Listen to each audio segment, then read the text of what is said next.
ఎప్పుడైనా ఎక్కడైనా ఈ ప్రపంచంలో మానవుడు అనేవాడు అపురూపంగా పెంచుకునేదాన్ని అర్ధాంతరంగా తుంచుకోకూడదు. ఉదాహరణకు మనం ఒక గాజు బొమ్మను కొన్నామనుకోండి, ఆ కొన్న గాజు బొమ్మను జాగ్రత్తగా పదిలంగా ఉంచుకోవాలి. ఒకవేళ మనకి ఏదన్నా కొంచెం కోసుకుపోయినా కానీ మన వేలికి మన కోసుకుపోయింది ఎక్కడైతే అక్కడ మందేసుకొని మన శరీరంలో పడ్డ గాయాన్ని మనం మాంచుకునే విధంగా అడుగులు వేయాలి తప్ప గాజు బొమ్మను పగలగొట్టాలనే ఆలోచన రాకూడదు. అదేవిధంగా మనం ఒక వ్యక్తిని కావాలని చెప్పి కోరుకొని మనం అగ్రతాంబూలం ఇచ్చినప్పుడు ఆ వ్యక్తి వల్ల మనం ఇబ్బంది పడ్డామనుకోండి, మనం సరి చేసుకోవాలే తప్ప తుంచుకోకూడదు.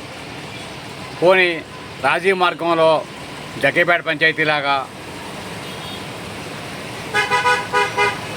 ఉభయ కుశలోపరి అన్నట్లు తారక మంత్రంలాగా శిరసాగం వ్యవహారం ఏంటంటే, మా ఇంటికి వస్తే మీరేం తేవద్దు, మీ ఇంటికి వస్తే నేనేం తేను, అలా నడిచిందనుకోండి.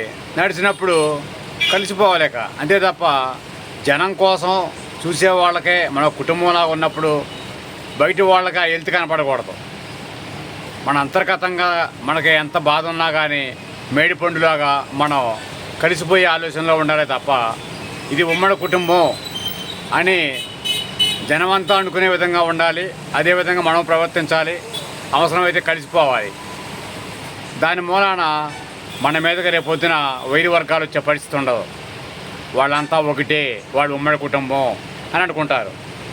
అలా ఉండాలి అంతే తప్ప నేను నీకు దూరం, నువ్వు నాకు దూరం, నువ్వు ఆ గట్టు నుండి నేను ఈ గట్టు నుంటా అనే రంగస్థలం పాటలో ఒక పాడినట్టు కనుక పాడితే దానివల్ల చివరికి రణస్థలం కూడా ఎందుకు బండికి రాకుండా అయిపోతుంది.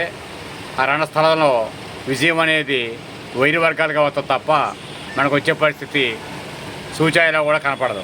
కాబట్టి ఏంటంటే కలిసి సమిష్టిగా సంయుక్తంగా ఉండాలి తప్ప స్వపక్షంలో విపక్షంలాగా ఉండటం మూలాన వైరు వర్గాలకు లాభం తప్ప నీకు నాకు మాత్రం లాభం ఉండదు. మనం స్వపక్షంలో విపక్షంలో ఉండటం మూలాన రేపొద్దున మన ప్రతిపక్షం అయ్యే పరిస్థితి ఉంటుంది. కాబట్టి ఏంటంటే కలిసి నడుద్దాం, సమైక్యంగా పోరాడదాం, సమిష్టి విజయాన్ని సాధిద్దాం అనే లక్ష్యంతో ముందుకు వెడదాం. నమస్కారాలతో 3 మీడియా యూట్యూబ్ ఛానల్.